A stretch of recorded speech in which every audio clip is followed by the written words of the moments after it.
Friends, welcome to my YouTube channel. ಇವತ್ತು ನೋಡಿ mix ತರಕಾರಿ ಪಲ್ಯ ತೋರಿಸ್ತಿದ್ದೀನಿ.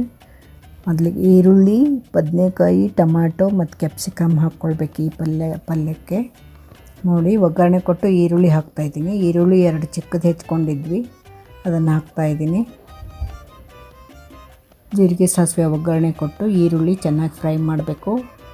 ನಂತರ ಅದಕ್ಕೆ ಟೊಮೆಟೊ ಹಾಕಬೇಕು. ಟೊಮೆಟೊ ಕೂಡ ಚೆನ್ನಾಗಿ ಫ್ರೈ ಮಾಡಬೇಕು, ಈರುಳ್ಳಿ ಟೊಮೆಟೊನ. ನಂತರ ಬದನೆಕಾಯಿ ಹಾಕ್ಕೊಳ್ಬೇಕು. ನೋಡಿ, ಇದು ಚೆನ್ನಾಗಿ ಟೊಮೆಟೊ ಫ್ರೈ ಆಗಿದೆ. ಈಗ ಬದನೆಕಾಯಿ ಹಾಕ್ಕೊಳ್ತೀನಿ. ಬದನೆಕಾಯಿ ಹಾಕಿದ ನಂತರ ಸ್ವಲ್ಪ ಚೆನ್ನಾಗಿ ಫ್ರೈ ಮಾಡಬೇಕು.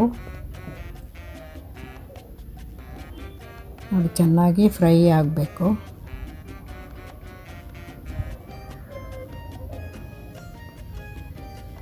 ನೋಡಿ, ಬದನೆಕಾಯಿ ಕೂಡ ಚೆನ್ನಾಗಿ ಫ್ರೈ ಆಗ್ತಾಯಿದೆ. ಗಟ್ಟಿ ಇರುತ್ತಲ್ಲ ಬದನೆಕಾಯಿ, ಅದಕ್ಕೆ ಸ್ವಲ್ಪ ಫ್ರೈ ಆದ ನಂತರ ಕ್ಯಾಪ್ಸಿಕಮ್ ಹಾಕ್ಕೊಳ್ಬೇಕು. ನೋಡಿ, ಸಾಲ್ಟ್ ಹಾಕಿದ್ದೀವಿ ರುಚಿಗೆ ತಕ್ಕಷ್ಟು.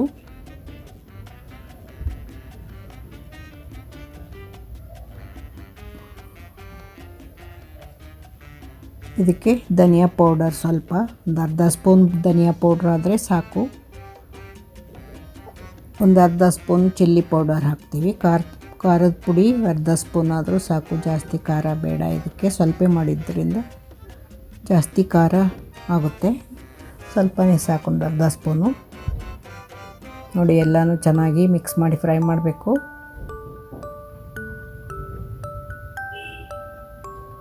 ಸ್ವಲ್ಪ ಈಗ ಫ್ರೈ ಆಗಿದೆಯಲ್ಲ, ನಂತರ ಕ್ಯಾಪ್ಸಿಕಮ್ ಹಾಕ್ಕೊಳ್ಬೇಕು. ಕ್ಯಾಪ್ಸಿಕಮ್ ಕೂಡ ಒಂದು ದೊಡ್ಡ ಕ್ಯಾಪ್ಸಿಕಮಲ್ಲಿ ಅರ್ಧ ಕ್ಯಾಪ್ಸಿಕಮ್ ಮಾತ್ರ ಹಾಕ್ಕೊಂಡಿದ್ದೀವಿ, ಜಾಸ್ತಿ ಆಗುತ್ತೆ ಒಂದಾದರೆ.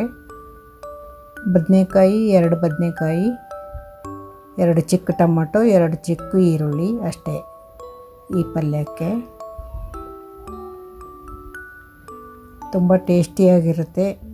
ಕೆಲವೊಂದು ಸಲ ಸ್ವಲ್ಪನೇ ತರಕಾರಿ ಉಳಿದಿರುತ್ತೆ ಮನೆಯಲ್ಲೇ, ಸ್ವಲ್ಪ ಇರುತ್ತಲ್ಲ, ಆವಾಗ ಎಲ್ಲ ಸೇರಿಸಿ ಈ ರೀತಿ ತರಕಾರಿ ಪಲ್ಯನ ಮಾಡ್ಬೋದು.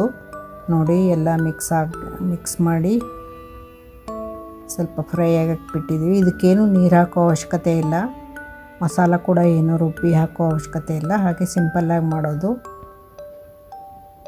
ನೋಡಿ, ಸ್ವಲ್ಪ ಹೊತ್ತಾಗಬೇಕು.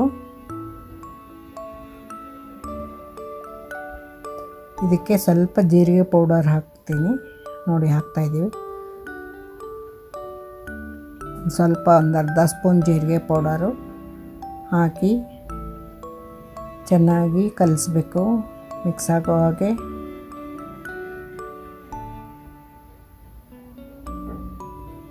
ನೋಡಿ, ಚೆನ್ನಾಗಿ ಮಿಕ್ಸ್ ಆಗಿದೆ. ಈಗ ಒಂದು ಮುಚ್ಚಳ ಮುಚ್ಚಿಟ್ಟಿರಬೇಕು.